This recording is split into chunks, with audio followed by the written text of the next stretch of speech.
Hello, hello, bienvenue à vous. Bienvenue à Nadia qui va se présenter. Moi, je vais commencer par me présenter, hein. Je suis Claire Jardin-Ménard, hein. Je suis coach, formatrice et conférencière en burn-out féminin et j'accompagne tous les jours des femmes à retrouver de l'énergie, de l'estime de soi et de l'éclairage professionnel. Et aujourd'hui, donc, je reçois Nadia Augusto qui connaît aussi particulièrement bien le burn-out. Voilà, Nadia, je te laisse te présenter. Bonjour Claire et merci de m'avoir invitée. Alors oui, moi je suis Nadia Augusto, je suis neurobiologiste et j'ai été aussi formée à la neurothérapie. Donc la partie neurobiologie c'était plutôt en recherche, hein, en neurosciences.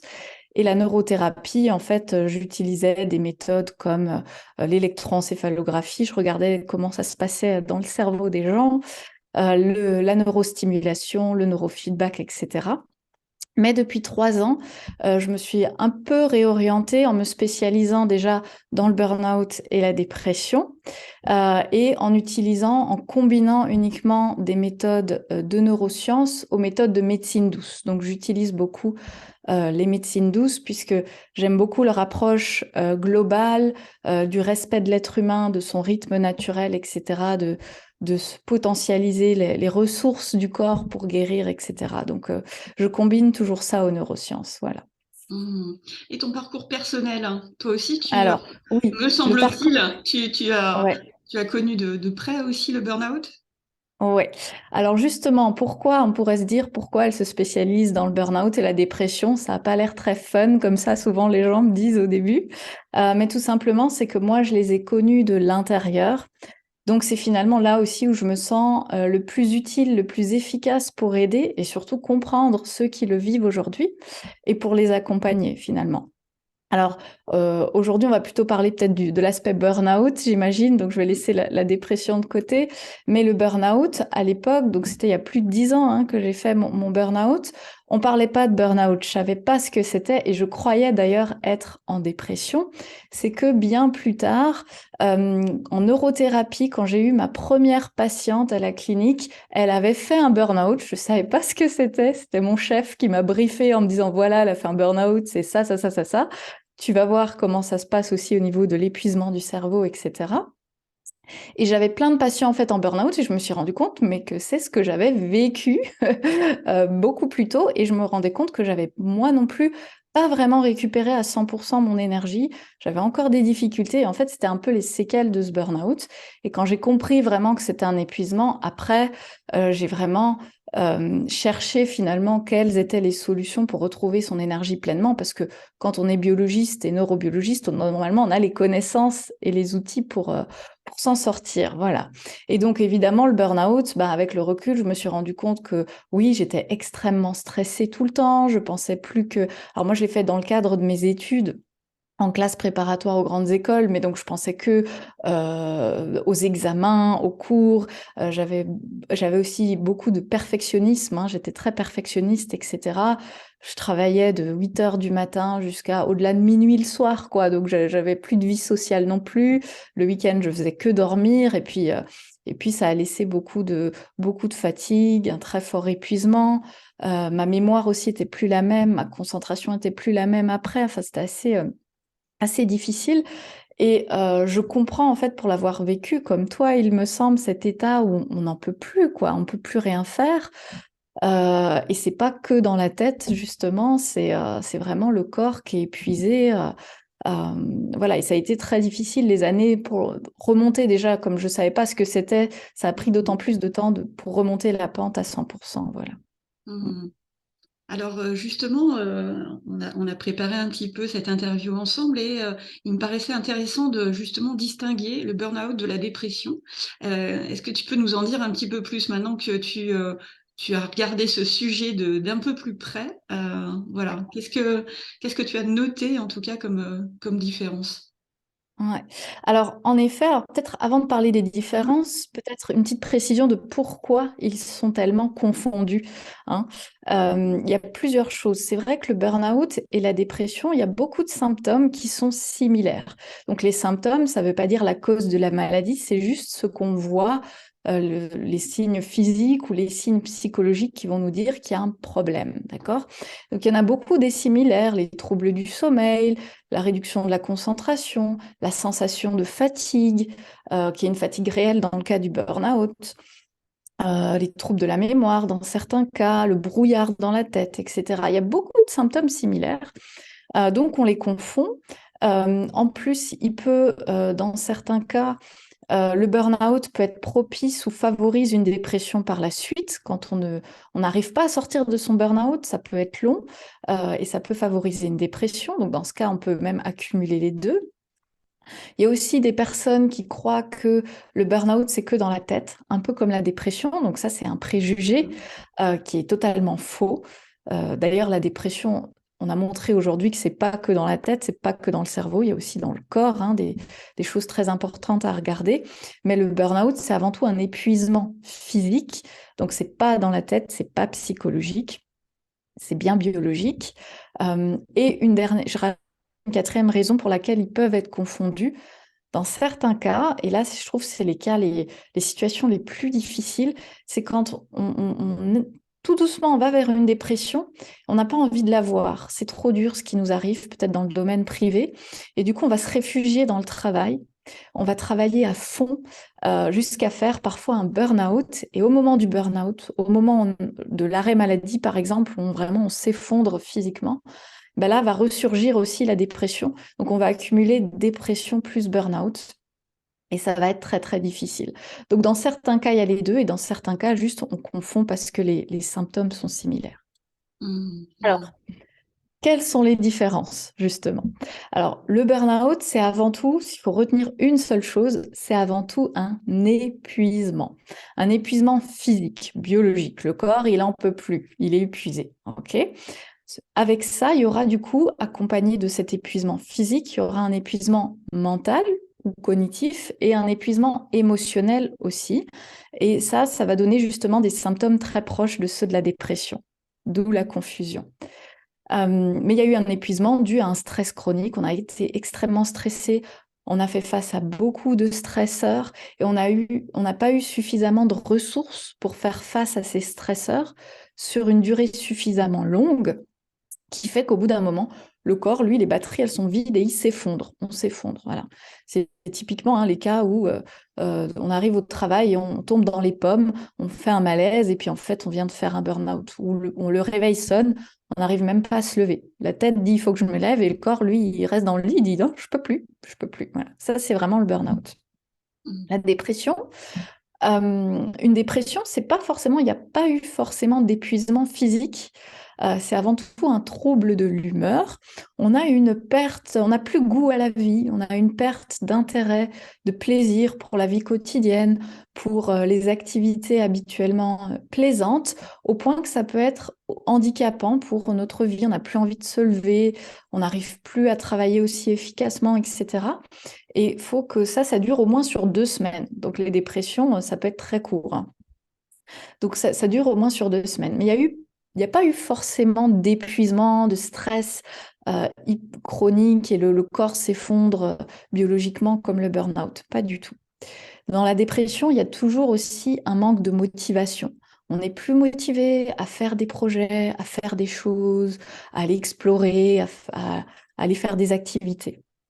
Dans le burn-out, quand c'est juste un burn-out, on va dire pur et dur, sans dépression, ce qui se passe souvent, c'est que les personnes, elles ont beau être clouées au fond de leur lit, elles ont encore des projets dans la tête. Ah oui, mais dès que ça ira mieux, dès que j'aurai récupéré, j'irai faire ci, j'irai faire ça, etc. Voilà. Ça peut arriver aussi. Donc, dans le burn-out, il n'y a pas toujours une démotivation, un manque d'entrain. C'est juste le corps qui peut plus. Ok. Alors après, je précise tout de suite, dans le cas du burn-out, quand il y a quand même un manque de motivation et on se dit, mon Dieu, est-ce que je suis pas en train de tomber en dépression aussi parce que j'ai plus d'envie, j'ai plus rien, ça peut être tout simplement dû à l'épuisement du cerveau et en fait, il est en train de vous protéger. Votre corps est en train de vous protéger. Il coupe la motivation pour que vous arrêtez de faire des choses et que vous vous reposez enfin. Donc c'est une protection, d'accord? Donc pas de panique si au début on n'a plus envie de rien, on n'a plus envie de sortir. En fait, c'est le moment du repos. Voilà, le moment du retrait et du repos. Voilà. Mmh. C'est vrai que c'est très imbriqué, hein, en fait, les symptômes se rejoignent énormément. Mm. Et alors si, voilà, parle-nous un petit peu, justement, des troubles cognitifs. Alors sur le burn-out, est-ce que tu peux nous en dire un petit peu plus, en tout cas, sur, Ouais. toi, ce que tu observes, en tout cas, ce qui est la majorité du temps sur le burn-out? Mm. Alors, sur le burn-out, comme je le disais, il y a cet épuisement cognitif ou mental. Donc, en fait, c'est aussi le cerveau, comme le corps, hein, les deux sont liés, le cerveau est dans le corps. Il est épuisé. Il est épuisé et donc il va produire, ou il va plus être capable de produire autant de neurotransmetteurs, hein, des molécules dans le cerveau pour fonctionner correctement. Et comme il est épuisé, qu'est-ce qu'il fait? Il se met au régime minimum, hein. C'est comme si avant vous rouliez en Ferrari à toujours 200 km/h et là tout d'un coup, Ferrari, le moteur est cassé, donc on se met à 20 km par heure, pas plus. Mmh. Bah, le cerveau, il fait pareil. Et qu'est-ce qui se passe? C'est qu'il maintient ses fonctions au minimum et souvent on observe du coup des troubles de la concentration. Donc, j'ai beaucoup de mal. Les gens se disent, mon Dieu, avant, je pouvais lire plein de romans ou, et ben là, je lis, au bout de 5 minutes, je me rends compte que j'étais même pas concentrée. Je sais même plus ce que je lisais en début de page. Enfin, j'ai plus du tout de concentration. J'ai eu même des personnes dans les cas de burn-out sévère qui me disaient, parfois, je me demande si j'ai pris ma douche. Il faut que je fasse attention. Je me dis, ah oui, c'est bon, je suis propre, ou mes cheveux sont encore un peu mouillés, j'ai bien pris ma douche. Mais ils ne se souviennent plus. Donc là, c'est des troubles de la mémoire. Ils se souviennent plus qu'ils ont pris une douche. Mmh. Dans les burn-out très sévères, ça peut aller jusque-là, hein. Donc, des troubles de la concentration, des troubles de la mémoire dans certains cas. Et souvent, il y avait déjà ces troubles-là avant, un petit peu avant le burn-out, comme précurseurs, comme signaux d'alerte, mais on n'y prêtait pas attention. Le fait que on devait noter de plus en plus, hein. On notait de plus en plus, ou on faisait des petites erreurs bêtes, justement, parce qu'on n'était plus autant concentré, etc. On n'avait plus assez d'énergie mentale. On peut observer aussi des problèmes dans la prise de décision. Ça aussi, c'est pareil comme dans la dépression, donc ça peut être confus en fait dans les symptômes. C'est on n'arrive plus à prendre de décision. La moindre chose qu'on nous demande, c'est trop. C'est juste trop. J'ai pas l'énergie pour réfléchir. J'en peux plus. Je fais ce que tu veux à manger. Je peux même pas réfléchir à une recette. C'est ça un peu voilà. C'est les petites décisions du quotidien sont déjà de trop. Et aussi, on a cette sensation de cerveau en compote ou de cerveau dans le brouillard, justement. On n'a pas du tout les pensées claires, ce genre de choses. Alors, je veux aussi préciser pour ceux qui nous écouteraient, hein, que si vous vous retrouvez dans ces symptômes, souvent, moi, on me pose la question, mais est-ce que mon cerveau est cassé? Est-ce que j'ai les neurones grillés? Mmh. Alors non.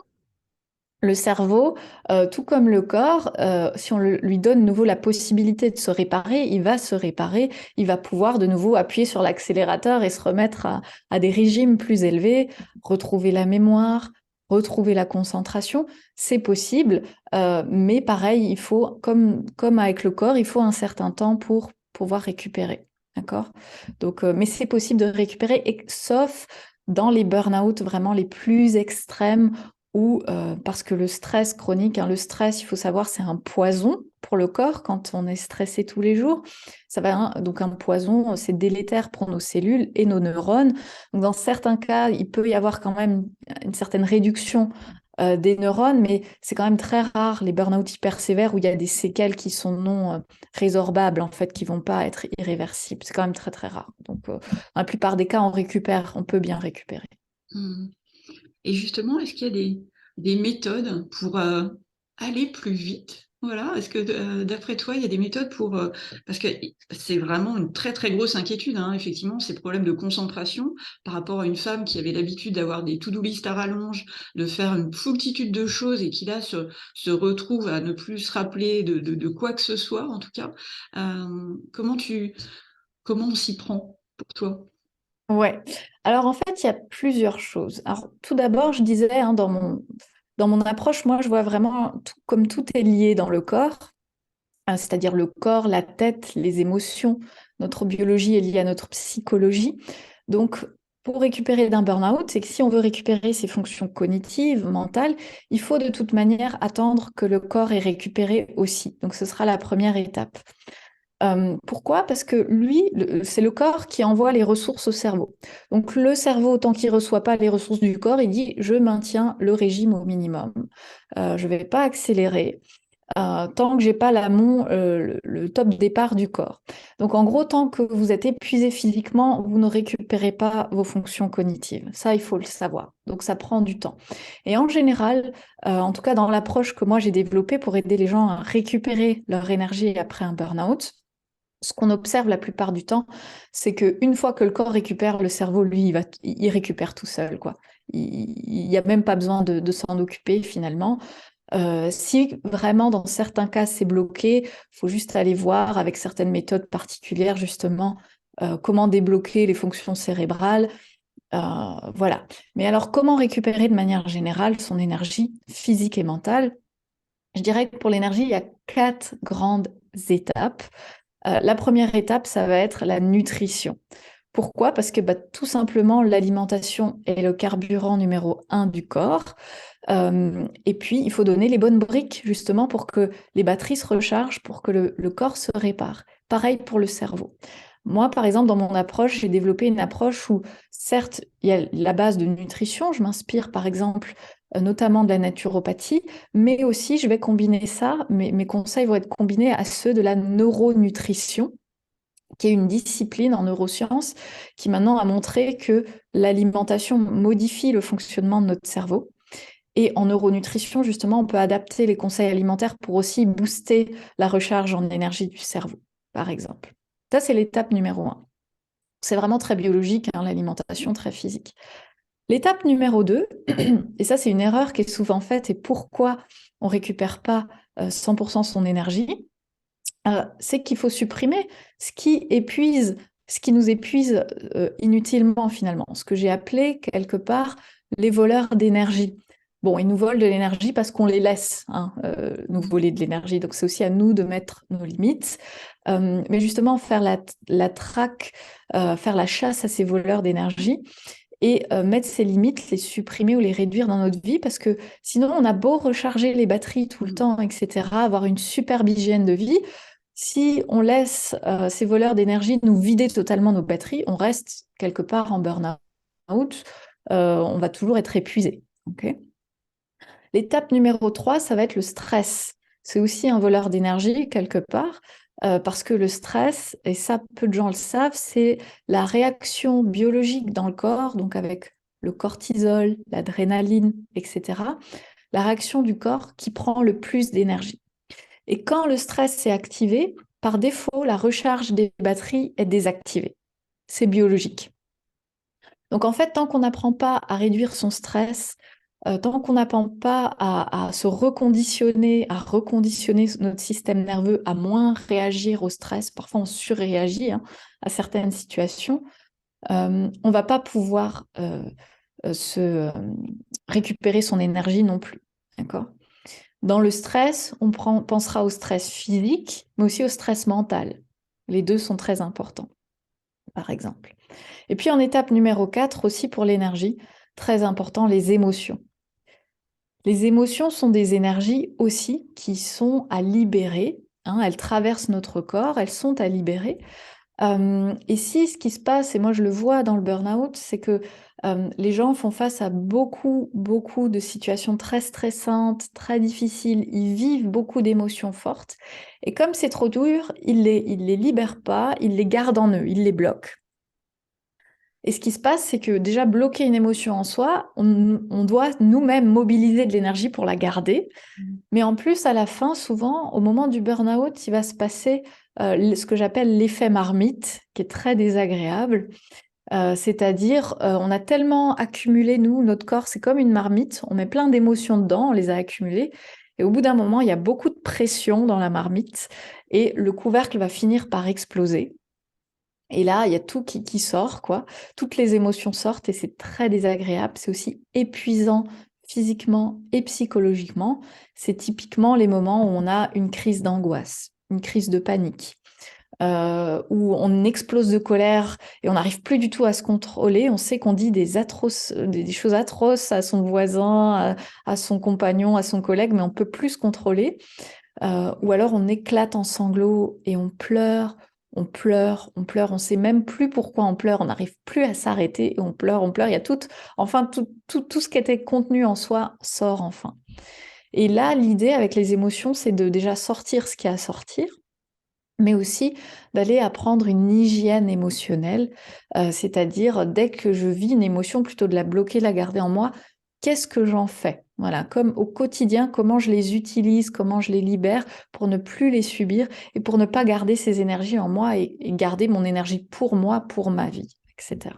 Voilà, ça c'est les 4 grandes étapes pour récupérer son énergie après un burn-out, je dirais. Mmh. Est-ce que tu veux nous partager autre chose justement sur... Alors moi, je me suis permise, je te le dis, Ouais, Nadia, d'aller sur ton site internet et ouais. j'ai adoré en fait une phrase que tu as notée. Tu mets en biologie, chaque cellule a un potentiel de guérison. Est-ce que j'aime beaucoup cette phrase. Est-ce que voilà, quelle est l'idée derrière en fait? L'idée, c'est l'espoir en fait que ce qu'on vit, finalement, on a des cellules en nous et que tout peut guérir, voilà. Ouais, tout à fait, c'est exactement ça. Moi, j'ai été fascinée quand j'ai fait mes études en biologie. C'est que on nous apprenait, donc j'ai pas fait des études de médecine, hein, en biologie, on nous apprenait vraiment quelles sont les manières dont les cellules se guérissent. Et en fait, il y a plein de manières dont une cellule est capable de se guérir, guérir son ADN, guérir la cellule, guérir un organe, etc. Il y a vraiment plein de mécanismes naturels qu'on a tous en nous. Sauf que je trouve que avec la manière de la médecine actuelle qui est devenue très mécanique, un symptôme, un remède avec les médicaments, etc., on a complètement oublié ça, que si on met une cellule ou tout notre corps dans les conditions pour se guérir, il va se guérir. Il faut juste lui donner les conditions pour. Donc Mhm. l'environnement, l'état de notre corps, l'état de notre psychologie, etc. Tout ça, ça se travaille. Parce que oui, une cellule, si une cellule, elle a une ADN qui est défectueuse, ça peut être détecté par notre corps. Il y a des mécanismes pour ça et elle va réparer son ADN. Si une cellule est défectueuse ailleurs, ou si elle est trop défectueuse pour être réparée, le corps a la capacité de la détecter et de la détruire et en remettre une nouvelle, toute fraîche. Dans le cerveau, on a aussi ce qu'on appelle des cellules souches. Si les neurones sont plus sont attaqués, sont plus viables pour fonctionner, on peut les remplacer. Tout ça, on le sait de nos jours. Par contre, on a beaucoup de mal à mettre en place, et surtout au niveau du grand public, à communiquer ce sur quoi il faut jouer pour finalement mettre en place ces mécanismes de guérison. Mais oui, chaque cellule, absolument chaque cellule peut se guérir, donc tout notre corps peut se guérir. Et aussi, maintenant, on commence à connaître un peu des mécanismes qui inversent un tout petit peu le vieillissement. Ça ne veut pas dire que vous allez rajeunir totalement, vous n'allez pas revenir à vos 20 ans, mais enfin, peut-être que ça c'est déjà arrivé à certaines personnes après une très bonne nuit de sommeil. Justement, le sommeil est très important aussi dans la recherche en énergie, dans le fait de se guérir. Parfois, on a une plus belle peau après une bonne nuit de sommeil ou une semaine, on a passé vraiment une bonne nuit de sommeil. Tout d'un coup, on a l'impression que, en tout cas, moi, ça m'arrive, certaines personnes sont plus sensibles que d'autres. On voit que la peau s'est un peu renouvelée, elle est plus jolie. Et c'est pareil à l'intérieur de notre corps. Voilà. Mhm. Donc, oui, il y a un espoir. C'est pas parce qu'on a fait un burn-out et qu'on a la sensation d'être cassé, d'avoir récemment, j'ai eu un témoignage très difficile d'une personne qui me disait, elle avait la quarantaine, elle me disait, j'ai l'impression d'avoir le corps d'une personne de 99 ans. Mhm. Euh, Ça peut être cette sensation-là, c'est très difficile. Mais non, le corps n'a pas 99 ans et peut se réparer, peut revenir aux 40 ans, même un petit peu avant. Voilà. Mhm. Alors pour terminer aujourd'hui, en tout cas, voilà comment on peut travailler avec toi? Quelle est ton actualité à toi en ce moment? Ouais. Alors bah, en ce moment justement, il y a la sortie de la boîte à outils du burn-out, que vous pourrez aller voir sur mon site internet neuronaturel.com, où en fait j'ai rassemblé tous ces outils en neuronutrition, en nutrition, sur l'hygiène émotionnelle, sur le stress, etc. Tous les outils pour retrouver son énergie physique et mentale après un burn-out seront dans cette boîte à outils et vous verrez, c'est par étapes, c'est vraiment, je vous tiens la main, c'est pas à pas. En plus, vous avez la possibilité de me poser des questions si jamais il y a quand même encore des blocages. Et dans la boîte à outils, il y a aussi des choses bonus en plus sur, par exemple, il y a un petit module en plus sur comment comprendre qu'est-ce qui m'a amené vers le burn-out, etc. Donc, c'est un début de réflexion, voilà, pour vous aider, mais c'est surtout axé sur l'énergie. Vous pouvez aller voir. Et puis, pour ceux qui auront acquéri la boîte à outils, ils ont une option supplémentaire pour prendre des séances individuelles avec moi, si ils sont quand même bloqués, s'ils veulent aller plus loin. Si par exemple, il y a certaines personnes, on va aller libérer les angoisses liées au travail, très courantes dans le burn-out. Donc ça se fait en séance individuelle, ce genre de choses. Il y a aussi un accompagnement complet, mais là, c'est différent. Il y a la boîte à outils inclus. Enfin, il y a d'autres choses. Vous avez tout le temps accès à moi par message, etc. Enfin voilà. Je laisserai les gens aller voir s'ils le souhaitent sur mon site internet. Ouais, on va mettre tous les liens utiles, en tout cas sous la vidéo. Mais écoute, Nadia, je te remercie beaucoup. Est-ce que tu veux rajouter quelque chose, un message, voilà, à toutes ces femmes qui nous écoutent? Ouais. Vraiment, si j'avais un premier message à donner quand on a fait un burn-out, c'est prenez votre temps. Certes, le corps va se réparer, votre cerveau va se réparer, mais accordez-vous tout le temps que vous ne vous êtes pas accordé avant. Accordez-vous tout le repos que vous ne vous êtes pas accordé avant. Accordez-vous tout l'amour, la bienveillance que vous ne vous autorisiez pas à vous donner avant. Voilà, c'est vraiment le message que j'ai envie de donner aujourd'hui. Merci beaucoup, Nadia. Je te souhaite une bonne fin de journée. Merci encore. Merci. Bye bye. Merci à toi, À Claire. bientôt.